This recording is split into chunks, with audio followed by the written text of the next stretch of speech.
Good evening and welcome to ICAS for Symposium Veritas 2021. I'm Shinja Kim, President and Chair of ICAS. And thank you for joining our program today. And it is my pleasure to introduce our special guest speaker, Secretary Mark Baxter Lambert, on the topics with a special emphasis on the Korean Peninsula issues and the U.S. national security. As the newly appointed Deputy Assistant Secretary for Japan and Republic of Korea, Mark has an extensive experience in East Asia. Recently, he finished a tour in the International Organization Bureau, where he was nominated for a meritorious Presidential Rank Award for his efforts in designing a plan to defeat China's candidate to lead the World Intellectual Property Organization.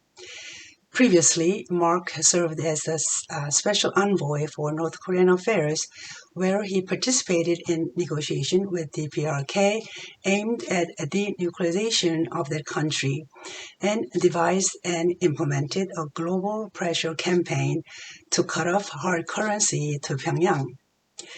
He also served as the director of the Office of Korean Affairs, where he was engaged in a 17-persons team addressing the U.S. relations with ROK and with the PRK. Mark has also served in Vietnam, Beijing, Bangkok, Tokyo, and the UN and Bogota. And he studied Chinese, Mandarin Chinese, that is, and Japanese, Thai, Vietnamese, and also Spanish. So, ladies and gentlemen, it is my great pleasure to introduce Secretary Lambert to ICAS platform today, and hope you enjoy the program. And let's welcome Secretary Lambert. Thank you. Thank you so much for that gracious introduction, and I am humbled to be here in front of some people who I have admired and I have worked with for many years. I know the most interesting part of this presentation is going to be the Q&A, and so I want to save lots of time for that. But I also want to give you a little bit of a tidbit here too. So I'm going to give you a fast breaking piece of news. Within the past hour, the Senate has confirmed Dan Crittenbrink is our new Assistant Secretary for East Asia Pacific Affairs.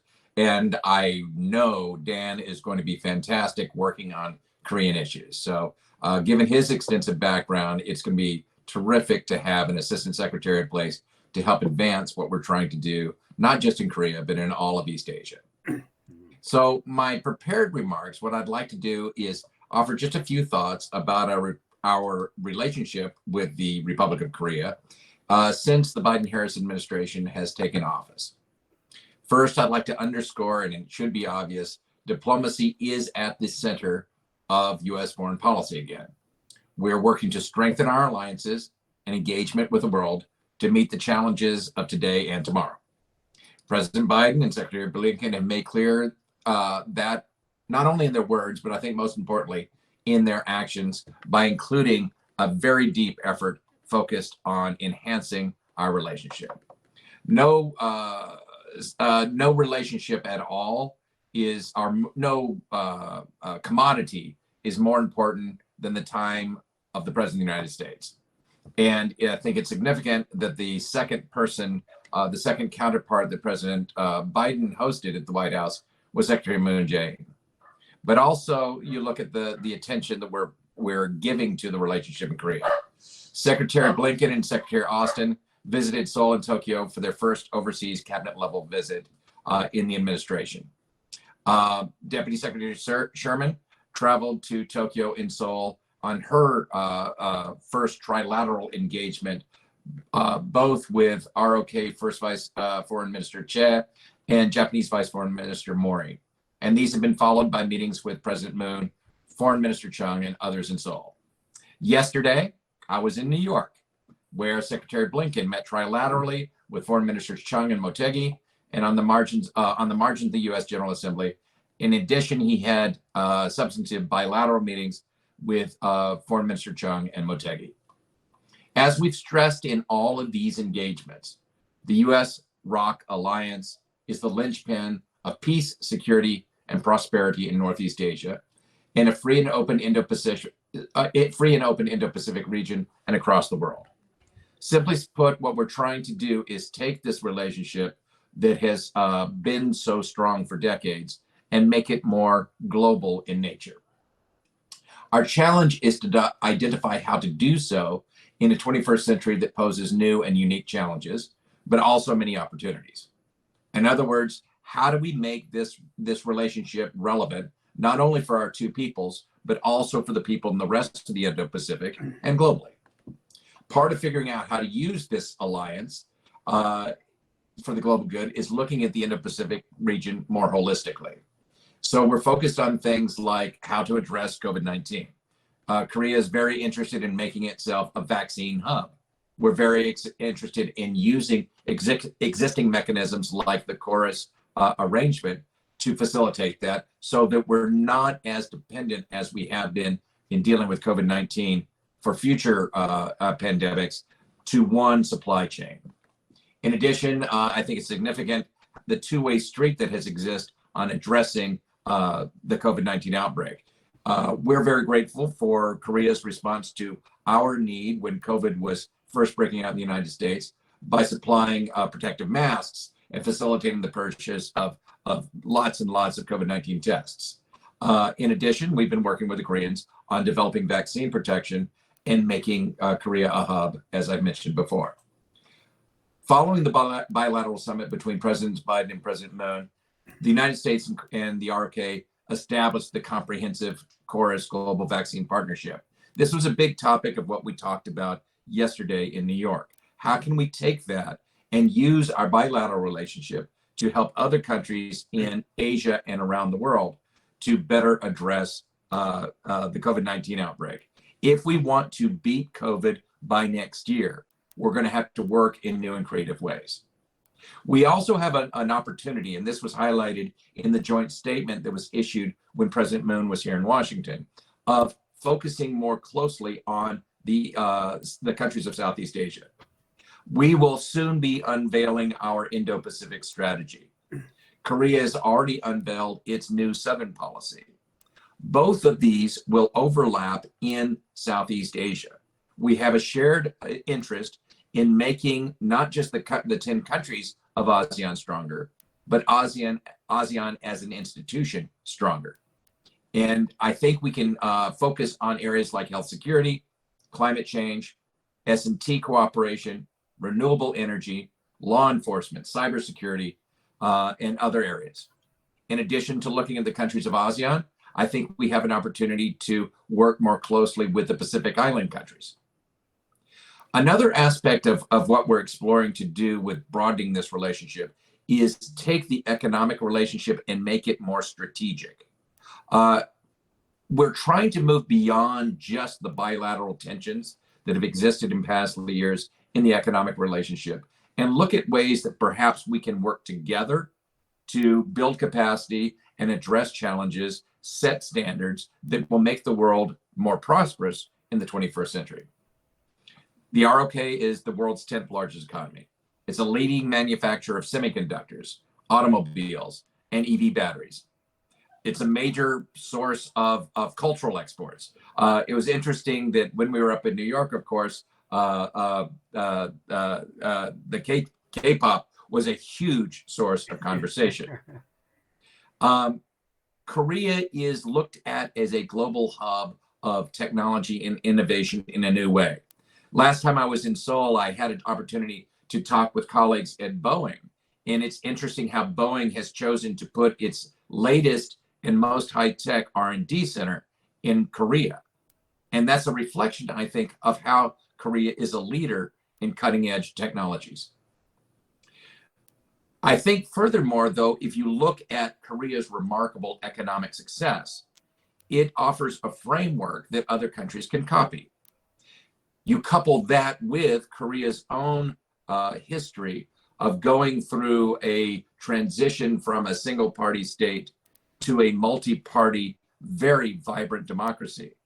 I think the Korean model of development is something that would be attractive to other countries.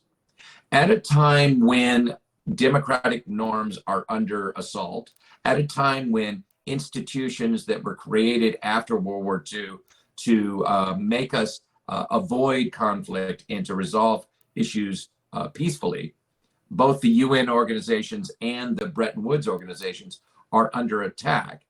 I think it's interesting, and we have a great opportunity to work together with Korea and other like-minded countries to defend these institutions, modernize them where that's needed, but also defend them from those who would like to have a more autocratic version of dealing with problems.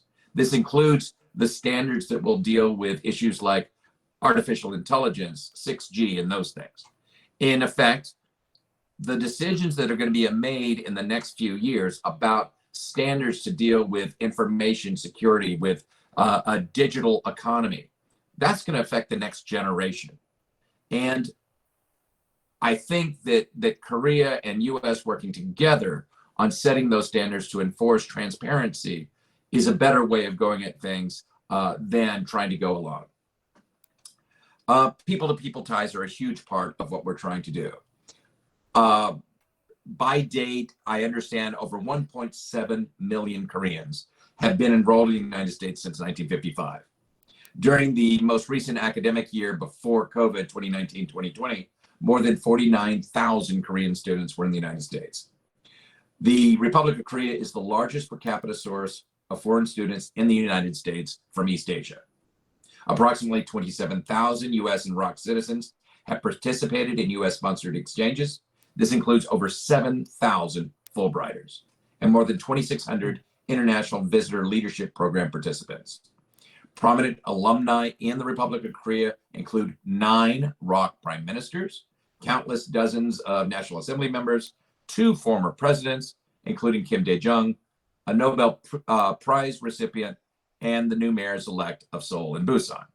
That type of people-to-people contact is special, and it's something that we should cherish and try to propagate as we move forward.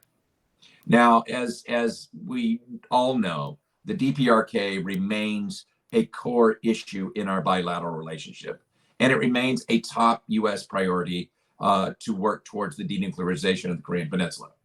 And we all know this is not going to be easy. I spent part of my career working on this, and we didn't succeed, but we're going to continue working on this. We're taking a calibrated, practical approach that will explore diplomacy with the DPRK. As part of that effort, as you all know, President Biden appointed Ambassador Sung Kim to be the president's special representative for the DPRK. In addition, here in Washington, we have Dr. Jung Pak, who's a longtime DPRK expert, serving as the deputy special representative.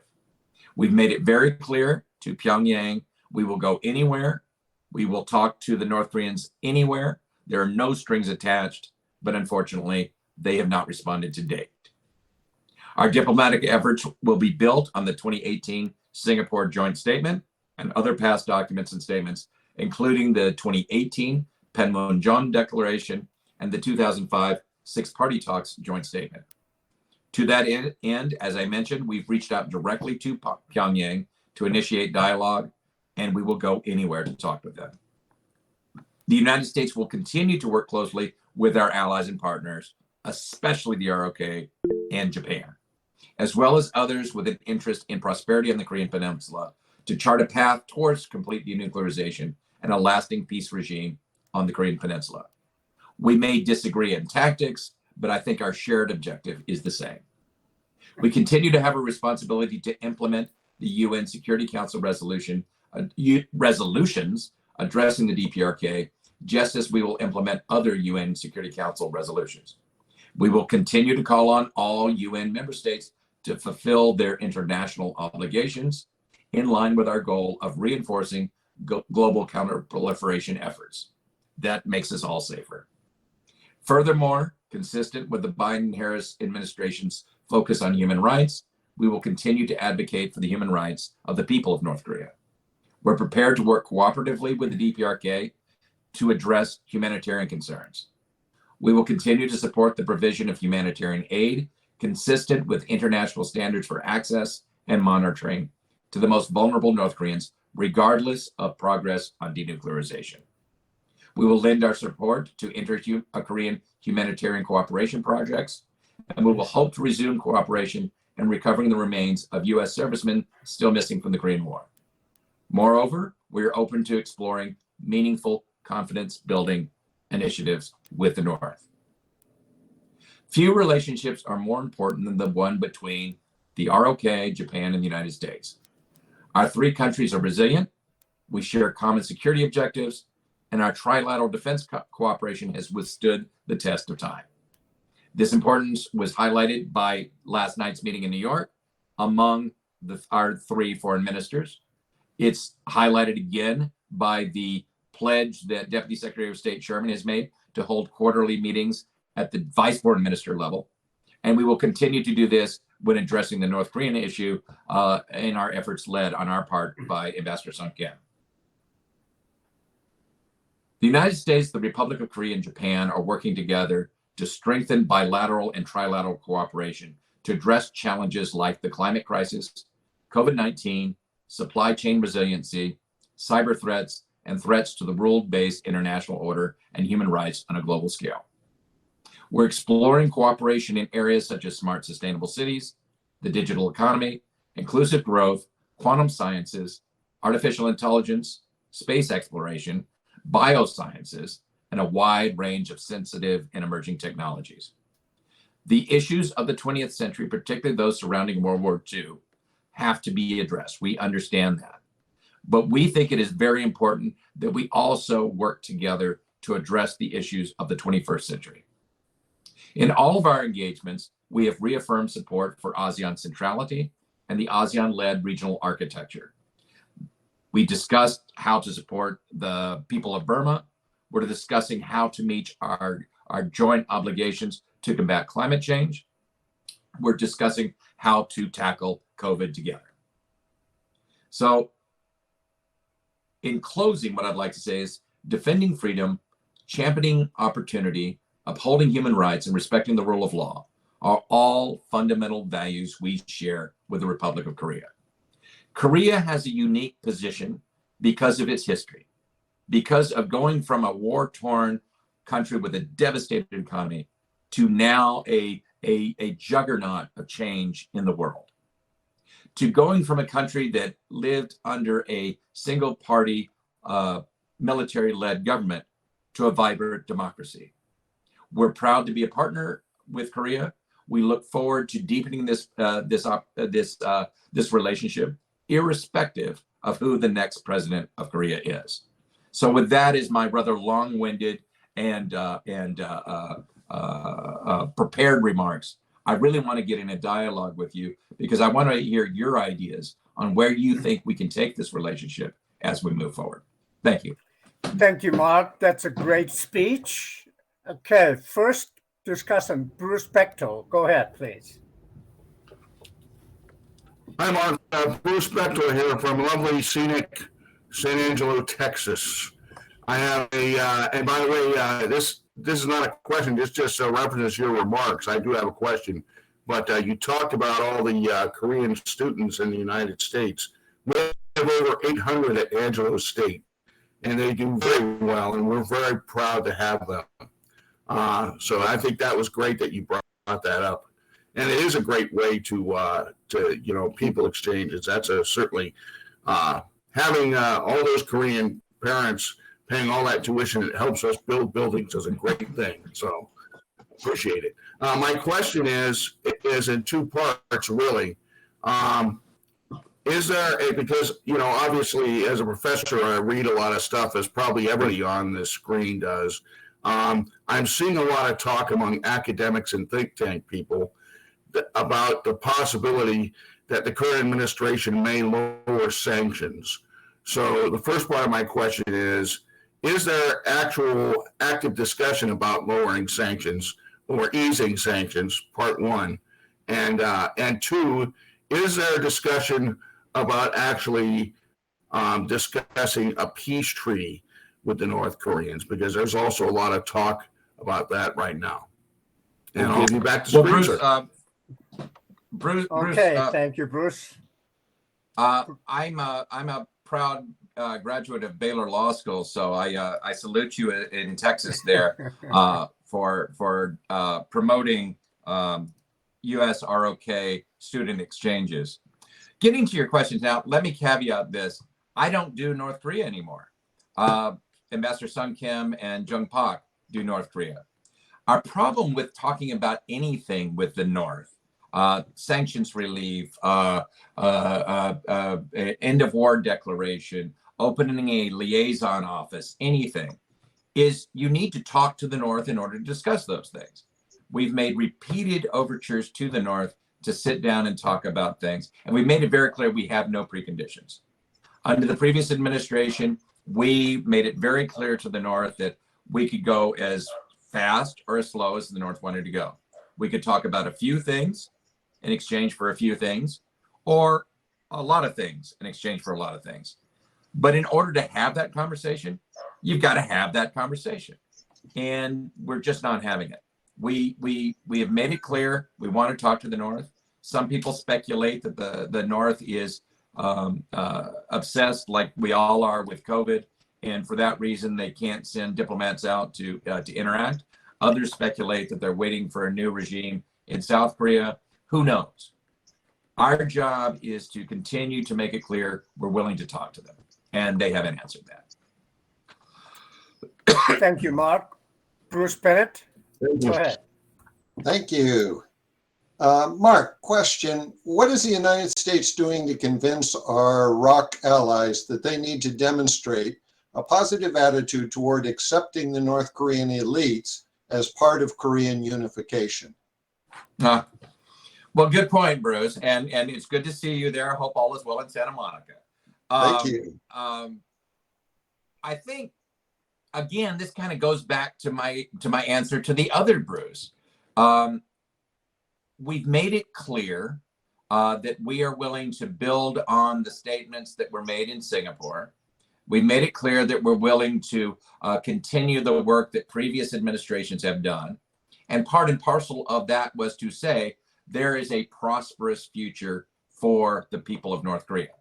You and I both know that there are North Koreans who are benefiting from international, or who have in the past at least benefited from international trade.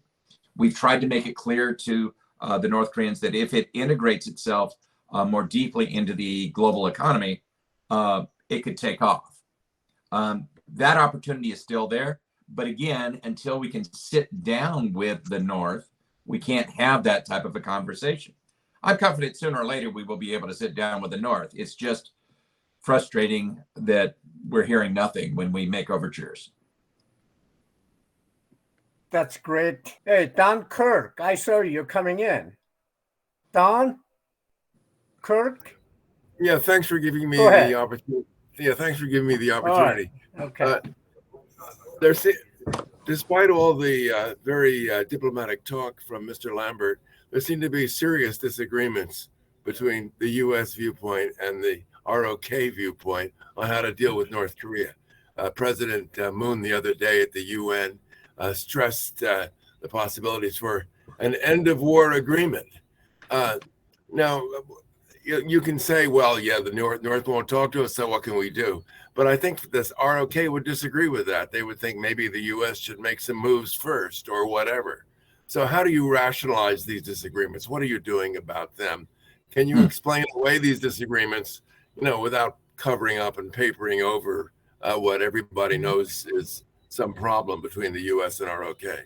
Am I detecting some cynicism there, Don? I mean, look. Skepticism, let's say. We share a strategic objective with Seoul to end the tensions with the North and to denuclearize North Korea. I think there are differences in tactics. I think that the South Korean government would like us to move more quickly on offering inducements as a way to bring people to the table. I think our approach is different than that. We are in regular contact with our treaty allies in Seoul about the way we ought to do this. President Moon's speech that he gave in New York about an end of war declaration is very similar to the speech he gave last year on that same topic. This is a recurring emphasis that he himself has.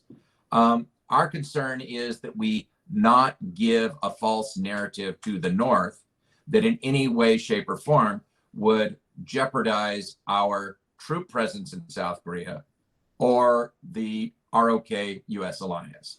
So, yeah, we disagree on tactics. That's not a surprise. But I don't see us going in radically different ways. You know, I think there would be a concern if South Korea were trying to implement its own foreign policy towards North Korea, and the United States was doing its own foreign policy in the United States. We're doing this in concert. Thank you, Larry. Next. Larry, okay, go ahead. Can you hear me now? Okay, go ahead. Thank you, Secretary Lambert. Let me follow up a little bit on Don Kirk's question related to the specific proposal that President Moon has made. And recently in the Washington Post and in Foreign Affairs, Victor Cha has endorsed. And that is to offer the North a COVID vaccine, probably Pfizer or Moderna, one of those two. Is this an offer, a proposal that the Biden administration is considering or could consider in the future? And if you did consider it, what kind of would it be? Would the offer be unconditional in coming from the Biden administration, or would you want some specific concessions from the North on the nuclear issue in return for an offer of a COVID vaccine? Okay. What I can say on this, and Larry, please bear with me because we're dealing with, you know, diplomatic sensitivities, obviously. I understand. The administration's been very clear. We are willing to work on humanitarian assistance. And there's nothing that gets to the core of that humanitarian assistance issue than COVID. You know, there are countries dealing with Cuba, dealing with Iran, dealing with Venezuela, a number of countries with whom we do not have either diplomatic relations, period, or good relations at all. If we're going to beat COVID, we've got to have every human being on this planet vaccinated or doing something to beat COVID. So speaking personally, not speaking as a government official, and again, I'm caveating this, I'm not in the DPRK business anymore. If the North would accept vaccine help from us or from the ROK or from China or from Russia or from any or the Europeans or whomever. They've rejected China's vaccine. Well, and there's nothing to suggest that they would accept an offer from the United States. But I think the offers need to be made because, again, you know, our country has a fine tradition of not letting politics and disagreements get in the way of medical assistance. You know, look at the worst days of the Cold War about how we shared polio information and vaccine information with the Soviet Union.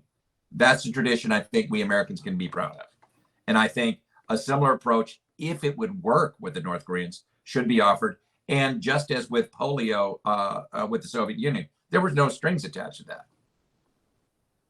Very good. Tara? Oh, Tara hello. O? Okay, Yes, can you hear me? go ahead. All right. Okay. Yes, thank you for your talk. And I'm glad that you mentioned shared values, which includes freedom. And I know it's sort of difficult to believe, but there is suppression of various freedoms in South Korea. Yes. And it's something that I follow very closely. And so I just want to talk about the suppression of free speech that is going on in South Korea. And I know that Dr. Kim wanted me to keep this short, so I'll try my best. So just last month in August, we have a YouTuber, Choi Tae-woon. He was in prison for 2 years in jail for defamation. Another YouTuber, a few days later, his name is Koo Ja-woong, was in prison for 6 months for defamation. This month, so a couple of weeks ago, 3 YouTubers of this, who works on the same channel, they were arrested and held for about 2 days, and fortunately they were released. But this defamation lawsuit is still ongoing. And there are more cases, in the past as well as ongoing cases.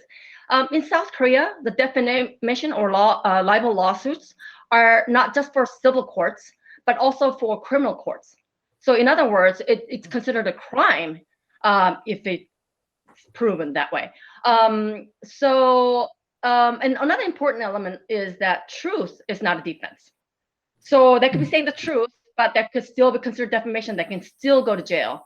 And that's what's happening. But it seems like what is happening is that these lawsuits are used as a tool to suppress freedom of speech.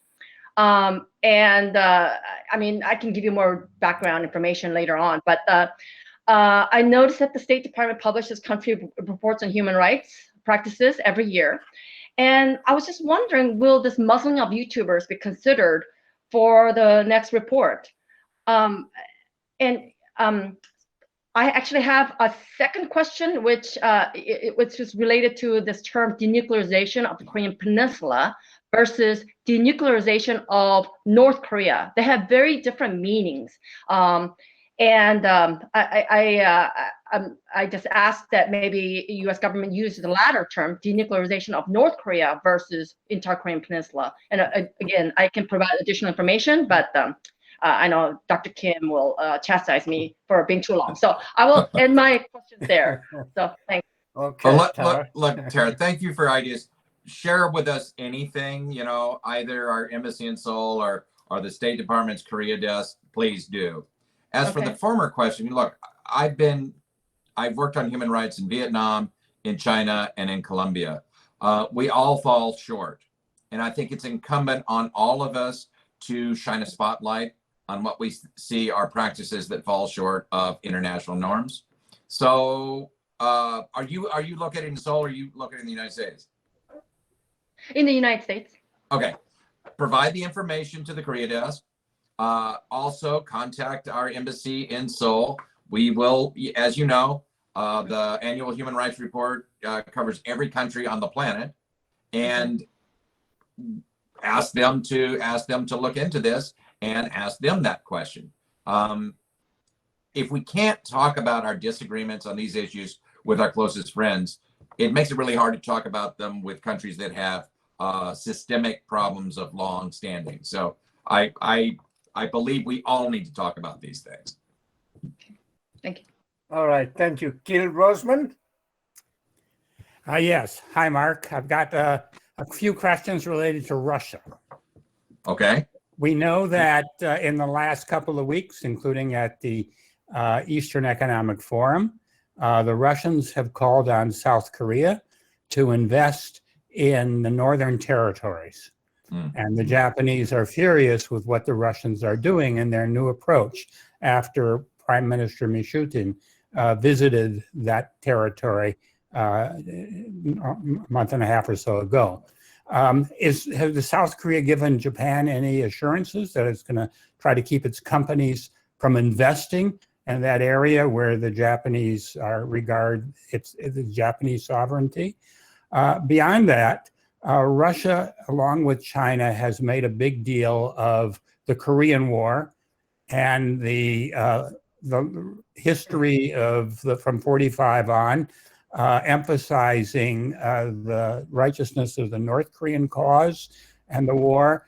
And so now that history is being brought back in a big way, of course, with China, the Chinese responding to the BTS war comments, is South Korea in a more difficult position, being caught between Japan and the Russian and Chinese interpretation of the history and the new attacks on Japan from Russia about how they're distorting the history and using the territorial issue to relate to history. Then there's always the new Northern strategy. Do you see any life to that? Yeah. Well, these are all related to what's going on between Korea and Russia. Thank you, Gil. Gil, thank you so much. And on a personal note, please, congratulations on your daughter. I saw her confirmation hearing on television. So that's Thank good. you very much. She told me she spoke to you just yesterday. Yeah. It's interesting. When I did North Korea, I would go to Moscow, and I spent a lot of times talking to their vice foreign minister who deals with East Asia, Vice Foreign Minister Morgulov. I do think that Russia can play a bigger role in the Far East. They know they want to, and it ebbs and flows as far as their influence. I don't know the answer to your question about the investment in the Northern Territories. However, if memory serves me correct, it was today that Foreign Minister Motegi and Foreign Minister Chung had a bilat.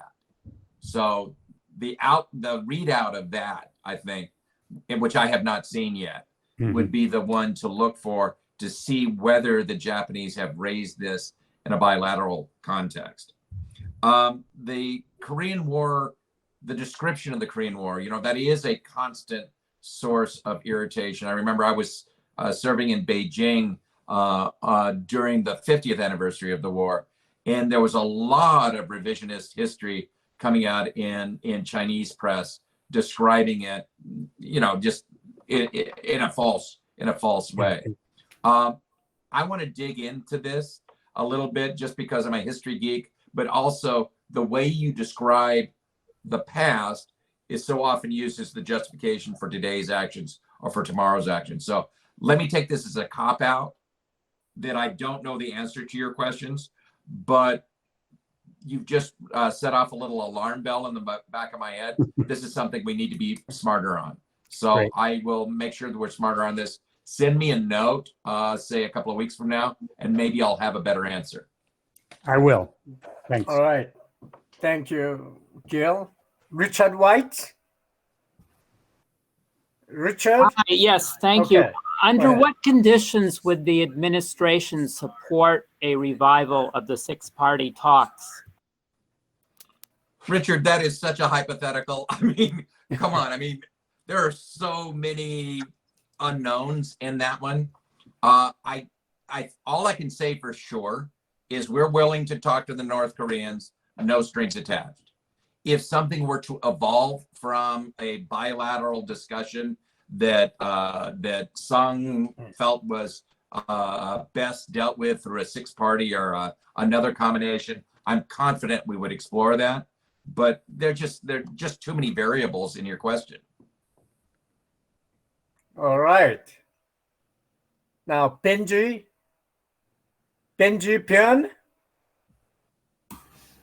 Oh, hello, can you hear me? Benji? Okay, go ahead, Benji. Yes. Okay. Wow. Hi. Thank you for the opportunity. My questions are twofold, and I want to first ask you. Well, I understand you touched on this a little, but the first question I had was whether the U.S. had any additional steps it could or would take to bring North Korea back to the dialogue table. The reason I ask is because I believe more and more people are beginning to think the Biden administration's North Korea policy is beginning to look a lot like, what we know as strategic patience. So my question is, does the Biden administration have any steps, or does it think it has any steps in store that it can or would take to bring North Korea back to the dialogue table? Thank you. Benji, I mean, this is a perennial problem, and I think it's one. And again, I'm speaking personally here, and I'm speaking on my previous experience.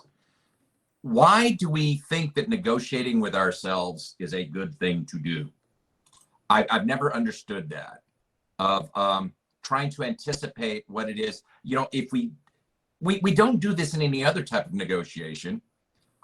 If the North Koreans want sanctions relief, if the North Koreans want a brighter economic future, if the North Koreans want to be accepted in the international community, sit down and talk to us about it.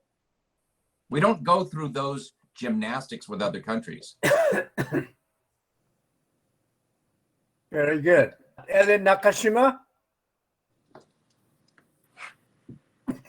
Hi, Mark. Thank you for doing that. Okay, Ellen, go ahead. Hey, can you hear me? Okay, very good. I have a couple of China questions, if you don't mind. First, with regards to North Korea, and I know you don't do North Korea anymore, but I know you have a smart answer to this. How productive do you believe China is inclined to be in addressing the North Korea nuclear issue? And given the fraught state of the U.S.-China relationship, how can the U.S. most effectively see to it that China acts in a productive way? And then I have a question more in the sort of tech sector about the role of Japan and South Korea in countering China's aggressive forays into the semiconductor area. What is your view of whether export controls should be strengthened on Chinese semiconductor companies and the foreign direct product rule, which, as you know, cuts off any U.S. technology from flowing to the designated companies, even if it's coming from overseas? I think to get to your first question, I think China has a seat at the table when China chooses to take one. You know, China has more influence with the North than any other country. I've dealt with the Chinese when they were willing to use that influence. I think particularly in 2017 when they were more deeply concerned about nuclear tests and ICBM tests, and I've dealt with the Chinese when they were less inclined. When they perhaps didn't look at North Korean behavior as being as provocative towards China. So, I mean, it ebbs and it flows. It really does. And you're right. I mean, I think our bilateral relationship with China sometimes affects that. On semiconductors, look, supply chain resilience is a key issue. We all need to protect our intellectual property. I think Japan and Korea, as two key manufacturers of semiconductors, should have deeper talks about how to do that. Again, that's one of those 21st century issues that I think it's in both countries' interest to address, not taking their eye off the ball of their eye off of their issues that surround the 20th century. Thank you. General Scaparotti? Yes, Hello, thank you. General. Go ahead. Well, thank you. Good to be here. And Secretary, thank you for your discussion and your frank comments tonight. I was wondering if you'd address how the administration sees the present UN command and also the sending nations and the utility of embracing them and reaching our goals. Thanks. Well, General, I know this was an issue near and dear to your heart when you were USFK commander. I think it is. It remains. You know, I met with General Lakamara last time I was in Seoul. There is a role that can be played. Frankly, our inability to travel normally and have discussions more normally has hindered our ability to take up the issue for the last 18 months. But it's worth exploring. You know, can this mechanism that was created after the Korean War, how can we use it effectively to address issues in the 21st century? I think there's a there, but we've just been hamstrung, frankly, from having that conversation recently. Okay, Yeah, thank thank you, you. General. Jim Minich? Hello, Jim. No, thank you. I was Go unmuting ahead. my button. Mark, it's good to see you. Nice to see you too. Okay, Jim, go ahead. Thank you. Now, we just had General Lakamara out here today. I spent a couple hours with him as well. And so he's had the opportunity to hear his perspective on issues on the peninsula. I was, your comments about we'll meet with the North whenever they like to meet. It came across as if, though, we don't really have any interest, but if you want to come talk to us, come talk to us. No. And it sounds, and I would argue that, as you know, that the interests are significant. We've got, North Korea has a capability that is significant, and we will sooner affect their intent than we will affect their ability to their willingness to eliminate their capability, and which is quite in our interest. And so I was just wondering if you might talk a little bit about, it's been brought up a couple of times in a couple of different ways, but in negotiations, we got to believe we're going to have something better than we currently have. And that's the reason we're going to negotiate with the North. And therefore, we're seeking a condition which is better. And I just wondering if our interests aren't taking a first step here, and therefore we're going to figure out how to achieve that better outcome by doing something more than just offering time or a place to sit down. Look, I apologize if I've given the impression that we're kind of on our haunches. We're not. You know, Sung is in quarantine in Jakarta right now because he was up in Northeast Asia having discussions with Japanese and Korean experts. It is a frustrating situation because in order to make progress, you've got to sit down with the other side. But when you're dealing with a situation where the other side, for whatever reason, either isn't ready or doesn't want to talk with you right now, it's frustrating. And it could be, you know, because of COVID. It honestly could be that.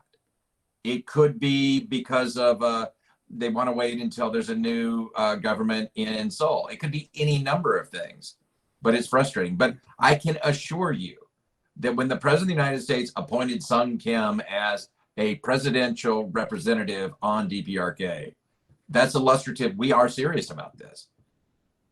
It's just, what would you have us do? You know, catapult Sung into North Korea and say, I'm here to negotiate. You can't do that. You've got to have the other side willing to meet with you. Okay, William Gallo from Seoul. Yes, hello. Thank you for doing. Go ahead, William. Yes, sure. Okay, Thanks for doing this a lot. I'm wondering what you make of the latest calls here in South Korea to acquire some kind of nuclear weapons capability. Obviously, it's nothing new, but the opposition, the main opposition presidential candidate this week released a platform suggesting that he would call for the redeployment of U.S. tactical nuclear weapons or some sort of nuclear sharing arrangement. What do you make of those statements? Thanks. All I can say is U.S. policy would not support that. And I would be surprised if the people who issue that policy don't know or issue those statements don't know what U.S. policy is on it. All right. Sung-jae Park? Yes. Okay. Go ahead, SJ. All right. Yeah. Well, thank you very much. It was wonderful to hear about your opinion. And maybe a simple two questions. One is a negative question and one is a positive question. If North Korea making a trouble, and we already seen couple, nuclear tests. One question is if North Korea making another missile test and, nuclear test, what are you gonna do? And second is if North Korea not making a military trouble, if North Korea approach a different way, like a cyber attack and the others, especially cooperate with China, what are you gonna do? That's two questions. Well, I mean, I think past is prelude. If the North Koreans do an ICBM test or a nuclear test, you know how we respond to those things. And if they were to work with China on a cyber attack, I mean, I can't envision that. I just can't. It's no secret the North Koreans have been guilty of cyber attacks on infrastructure and other items, not just in South Korea, but elsewhere. We need to maintain vigilance. We need to build capacity to combat that. But the scenario you described, I can't see it. What would be in it for China? Very good. Glenn Fukushima, go ahead. Oh, thank you, Mark. It's great to see you again. Okay. I think it was about 3 years ago when I was visiting Tokyo. I ran into Tokyo. They were on their way to Seoul, meeting with counterparts in Tokyo and in Seoul. The U.S. congressional delegation is a bipartisan delegation. Really surprised by the extent to which the Trump administration was not concerned or not trying to get Japan and South Korea to work more closely with each other. They told me that in their conversations, both with the State Department in D.C. and also with the U.S. Embassy in Tokyo, told that Japan and South Korea want to fight it out, let them fight it out. Really what the United States. Now, clearly the Biden administration has a different view of this. But 9 months, do you see much the encouragement by the Biden administration to get Japan and South Korea to work more closely with each other? And What do you see as the prospects? Yes. So to answer the first question, yes. Look, when our two closest allies in Asia have disagreements, it makes the United States less secure. It's plain and simple. So that's not in our national interest to have the ROK in Japan fighting out. I think there is a making of an arrangement to meet each other's needs. I don't know. I mean, with the upcoming election in both countries, that probably makes it more difficult because of the calendar. But I'm optimistic that smart Koreans and smart Japanese are going to find a way to reach an accommodation to move forward. I've been in Tokyo and Seoul recently, and I am encouraged that there's some goodwill. Actually, more than some. There's a lot of goodwill in both countries to try to address this. So let's see if we can do it. Thank you, Mark. Inhuan, go ahead. Oh, thank you for taking my question. I'd like to touch on cultural issues of the U.S. foreign policies. Looking back, Vietnamese War and most recent the withdrawal from Kabul, Afghanistan, all the troubles that you have, and also dealing with the North Koreans. And then looking at the disagreements or harsh feelings between Koreans and Japanese. Those kind of things we should understand from the standpoint of history, culture, psychology, and emotions, and so on. But my observation is that U.S. tend to think in terms of say military power or logistics and so on.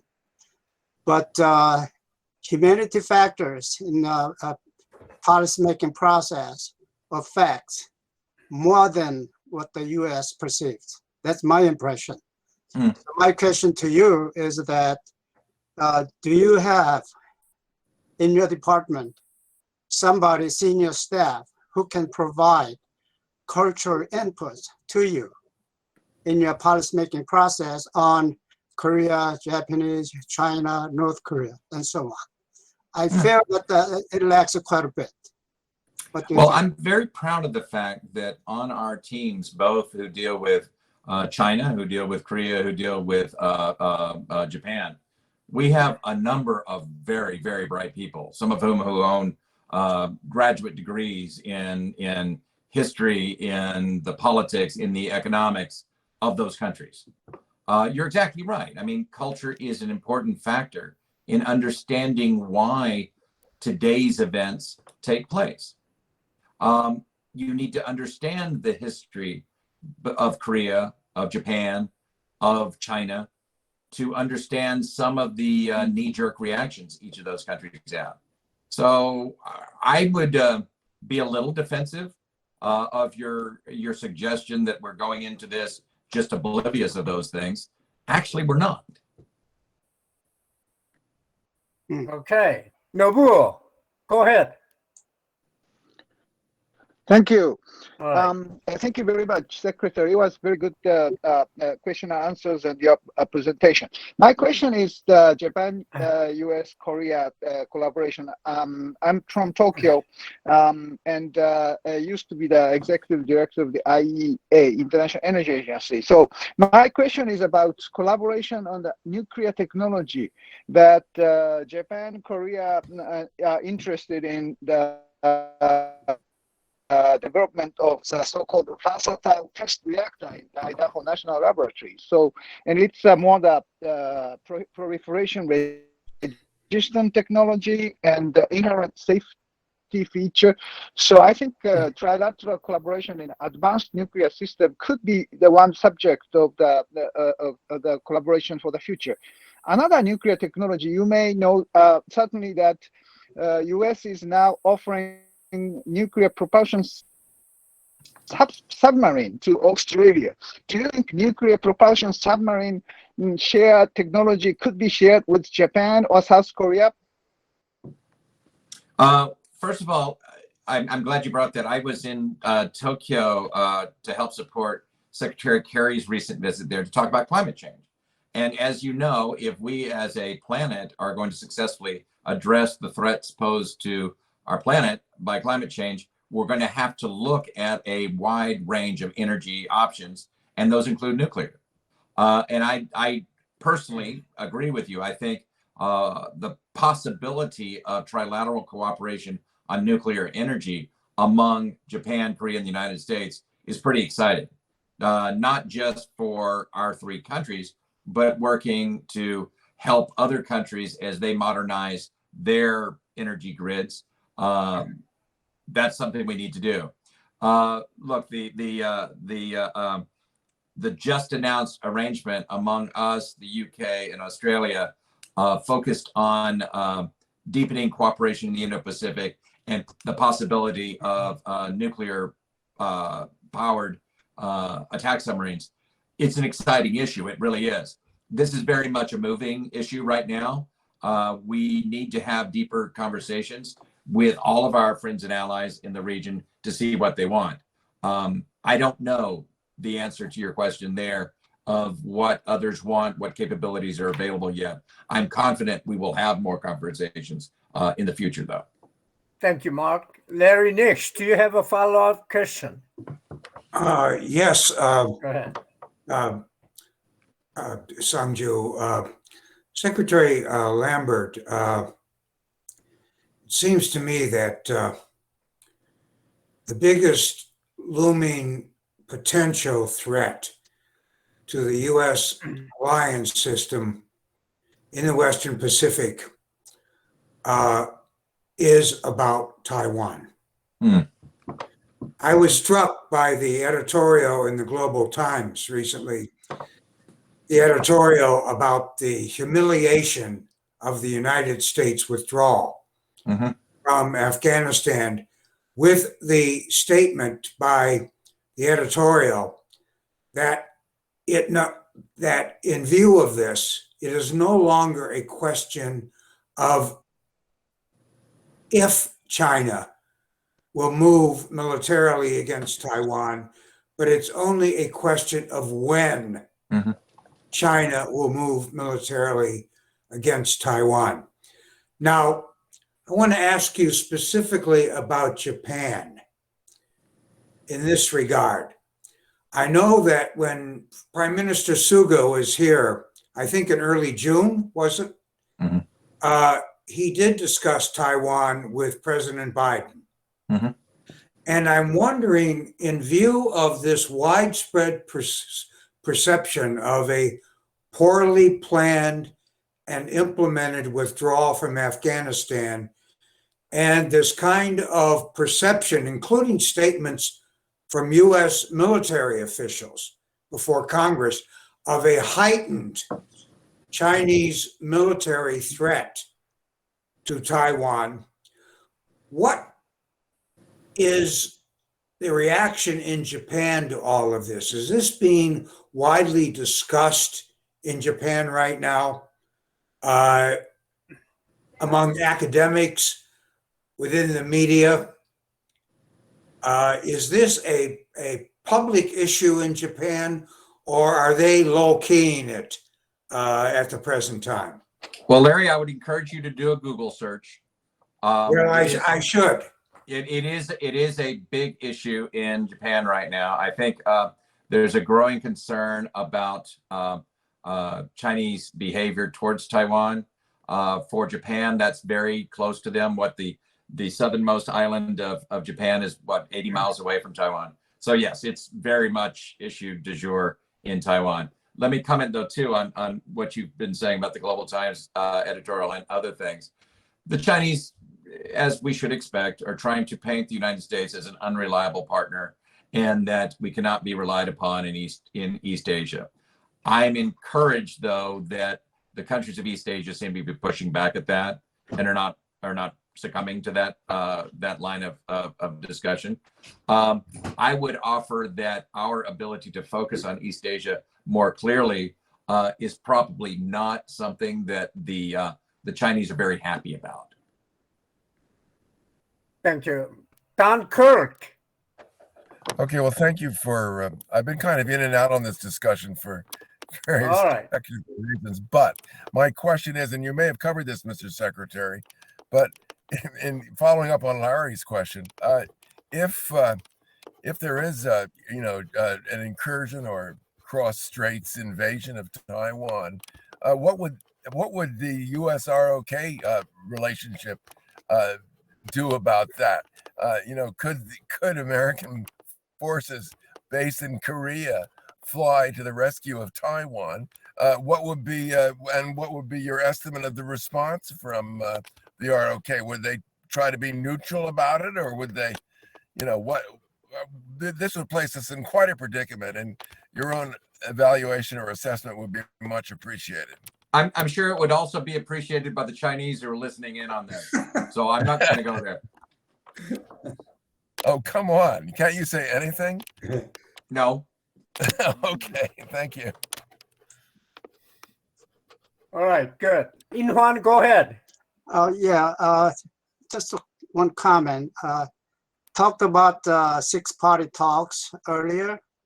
My suggestion is that next time we have such a group for discussion and so on, we should not leave chairmanship to Chinese. That's a big mistake. That's a prone to wrong decision. Thank you for that. Strong suggestions that stay away from China. It's a conflict of interest in a way. Thank you. That's all. Is General Scaparrotti still out there? Yeah, I'm still there. Thank you. Okay, please. Do you have any follow-on question, General? Yeah, about 2 months ago, I had the opportunity to talk to the chairman of their defense committee, the ROC Defense Committee, and he pressed me pretty hard on OPCON transition and the desire by the Moon administration and President Moon to make that switch before he left office. What's your sense of their determination to do so as an administration? I think early on, President Moon made that a campaign issue of sorts. I think there's a clear recognition, though, in Blue House right now that the whole reason it's a condition-based approach is to not have artificial deadlines on a calendar to meet. So I think that message has been conveyed pretty clearly. Okay, thank you. Thank you. Bruce Bennett? Yes, sir. Okay, follow-on question. Go ahead, Bruce. Well, Mark, what I was asking earlier was really, why aren't we working with the South Koreans to start thinking about trying to attract the North Korean elites to a South Korean lifestyle? Not the regime, but the elites. Why aren't they passing laws about how the future would look in a unified Korea? Why aren't they establishing basis for not creating strong tribunals, transition justice to persecute the North Korean elites? Shouldn't we be working with our allies to make sure that the North Koreans elites themselves see that this is a situation that they could live with? Now, I think that there's merit to what you're suggesting there, Bruce. I really do. Look, I mean, the miracle that is South Korea, there ought to be some attraction there, and I would love to know how many North Koreans take pride in the fact that Koreans have created such a system, despite all the ideological differences. I think there's merit to what you're saying. Very good. Simone? Okay. Go ahead. Now you can go ahead. Finally, I'm so sorry about that. All right. Thank you so much for a great speech and analysis and comment, especially as I've been living in Seattle area. I'm so heartened to hear Boeing, news about Boeing and having moving their R&D facility in South Korea. But anyway, I guess I still have kind of wanted to more about what Biden administration's North Korea policy is, because it still seems to be somewhat vague and there aren't a lot of details.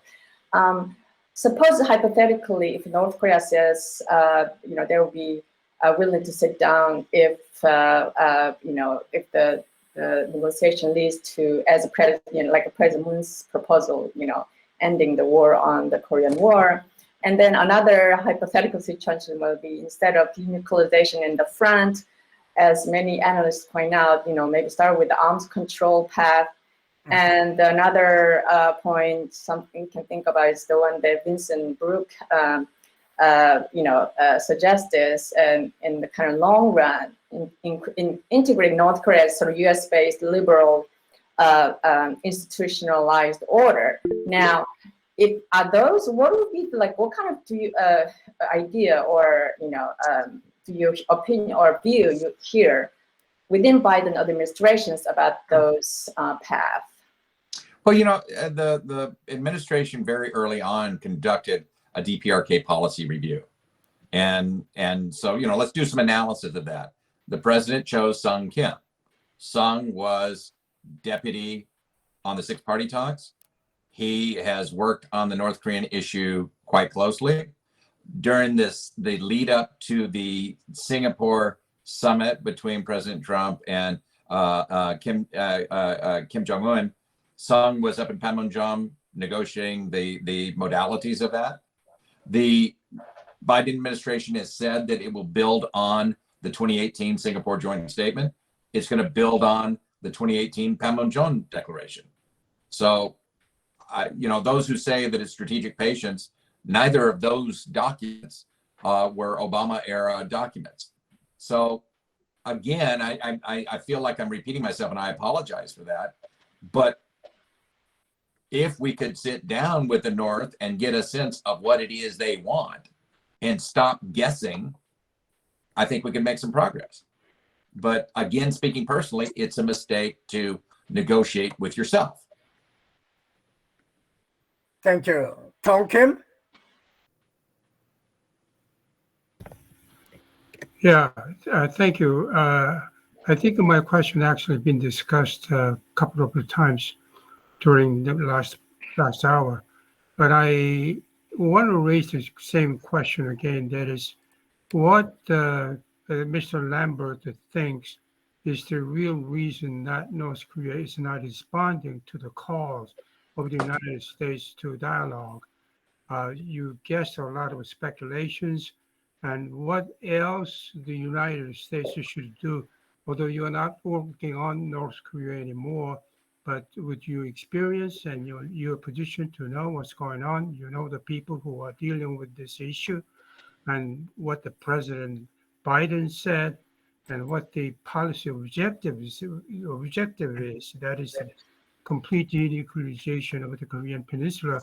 And North Koreans know that. They know Americans want to talk to us to get rid of our nuclear weapons that we need to protect ourselves.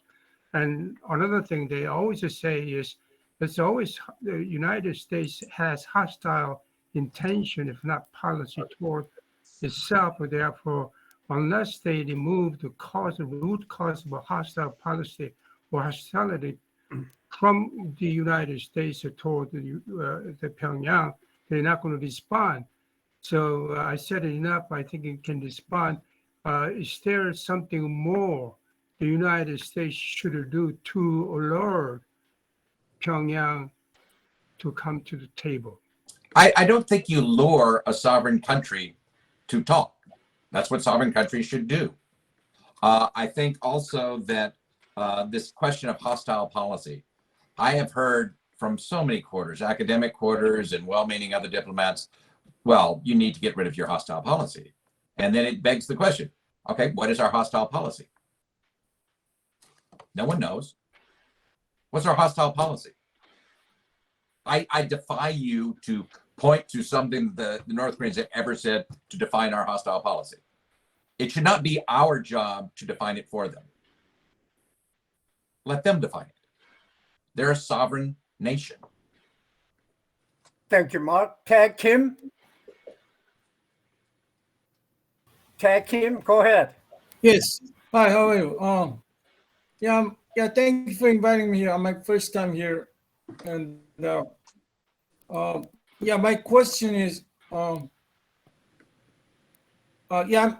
question is about the ongoing worldwide shortage of semiconductors.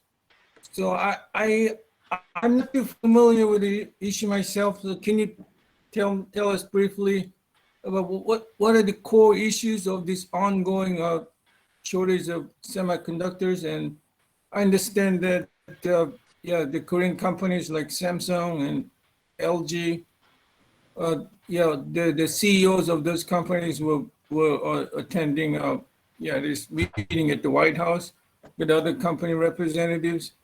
And what is the role of South Korea in this ongoing crisis? And what are other countries are doing about it, like Taiwan? I understand Taiwan and South Korea are the two biggest semiconductor producers in the world. And are Japan and China taking any part in this crisis? Are they boosting their production level as well?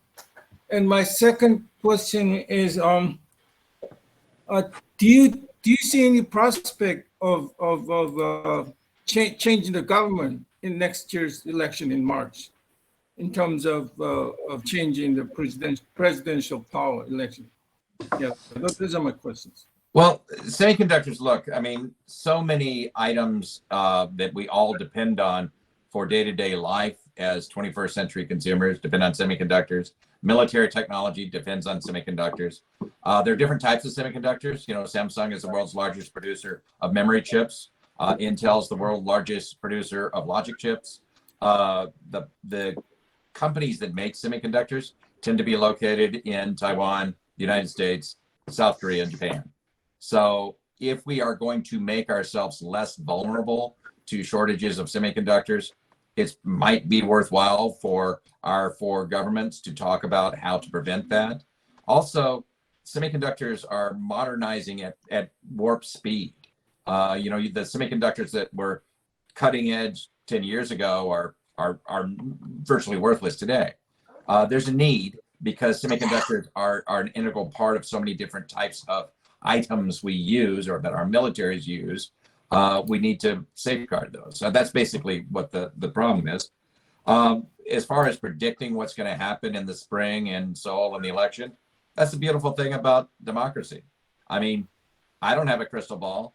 One thing I have learned is that South Korea's democracy is one of the more vibrant and unpredictable on earth. I know that irrespective of who the next president of South Korea is, the United States will intend to have a very good relationship with that individual and hope to deepen our alliance, deepen our ability to work on transnational challenges that we're facing, and take the relationship to a more global stage than it has been in the past. Thank you. In Juan? Thank you. The one last thing that I'd like to let Mr. Lambert know about the history of Northeast Asia. Recently, there are a lot of findings that Koreans in Korean Peninsula, and also many of the Manchurians, and then also towards the Beijing area, the DNA study of those people, like 80% of them is like a northern tribe from Siberia and so on. On the other hand, China, in the middle of the Chinese land, they have a southern tribe. The DNA is totally different. And yet Chinese claim that they have vested interest in history for them. That's wrong. That I have to tell you. Those 80% of Korean people have a different DNA from Chinese. They cannot claim us, it's a part of their vested interest. The Western world, including US, tend to accept that notion That's wrong. We have to change that. Therefore, U.S. can proceed the policies toward Northeast Asia without regarding Chinese claim.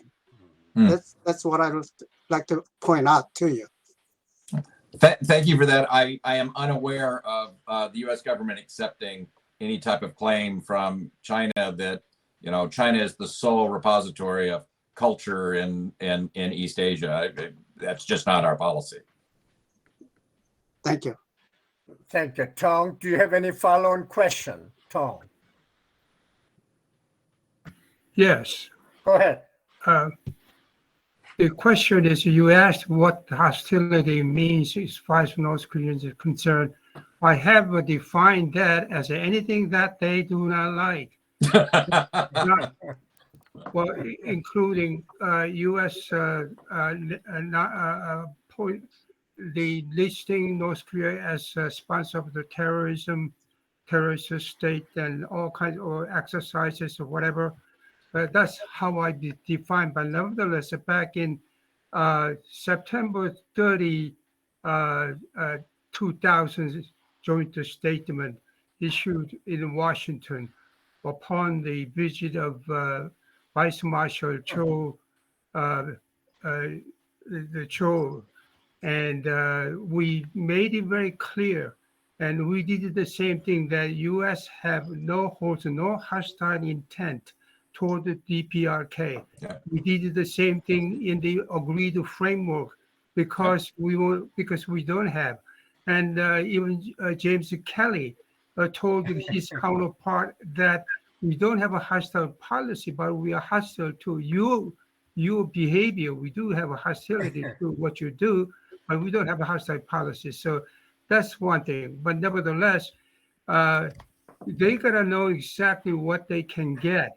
And as they say, what the Trump administration promised it's all the pie in the sky. It's just a dream world. All the economic prosperity, the benefits that they will get in return for giving up nuclear weapons. They don't trust that. So it's got to be locked in, step-by-step, gradual approach and so forth. But nevertheless, we make it very clear from the outset, just like you say, complete denuclearization of North Korea, you should say complete accommodation of North Korea, guarantee of North Korean security or their regime, no regime change, the regime will survive, and they'll be accommodated by the international community. That kind of, even in wars, some kind of corresponding promise that be on the level of complete denuclearization. This is something North Koreans want to hear. Well, it would be good to hear that from the North Koreans. Songju, can I interject something? Okay, go ahead, Larry. I know we talk about hostile policy, regime change, and all of that, and all of it can go back many, many years. But I'm wondering, in terms of the North Korean rejections of your overtures about negotiations, if a major factor in this is the direct personal, if you will, relationship between Kim Jong-un and President Biden. Thinking back to the presidential campaign, candidate Biden and his aides criticized very heavily Donald Trump's personal overtures towards Kim Jong-un. And in some of those attacks on President Trump, and this was political, nevertheless, a number of the Biden spokesmen said, we are not going to do this. We are not going to deal like this with this tyrant, with this despot in North Korea. There were several statements from the Biden people along that line in reference to Kim Jong-un. Now, the North Koreans started to reply in kind with some very denunciation type words about candidate Biden. So it seems to me that when President Biden took office, his administration entered into office with a very sharp, hostile relationship with the North Korean regime, especially with Kim Jong-un himself. So where do we go from here? I'm going to suggest this, and I may be way off base, but it seems to me at this juncture, given our overtures to the North, to get some sort of dialogue going, if President Biden or the Secretary of State or some other top Biden official would say a couple of things that might be defined as, quote, complimentary, unquote, towards Kim Jong-un. A couple of areas come to mind where something like this could be said. It could be said that Kim Jong-un has been very honest and candid in admitting to the deep economic problems of his country and to the failures of his government to carry out economic policies. Also, it also could be said of Kim Jong-un, it seems to me, that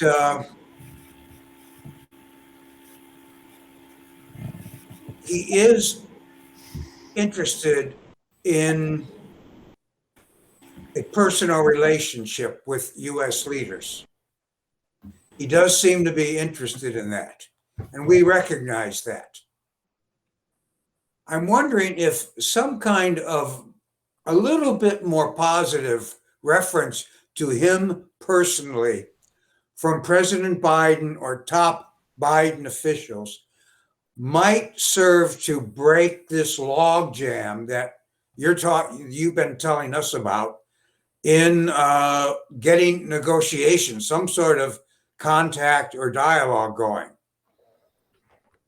Well, it maybe, but I will recall during the Trump administration, there were times we went months without hearing from the North Koreans, despite doing exactly what you described.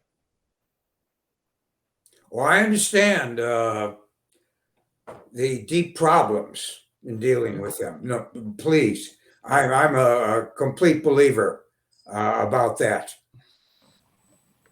History, we know the history. Okay, thank you, Larry. Why don't we do that? Let the general have the final words about hostile policy.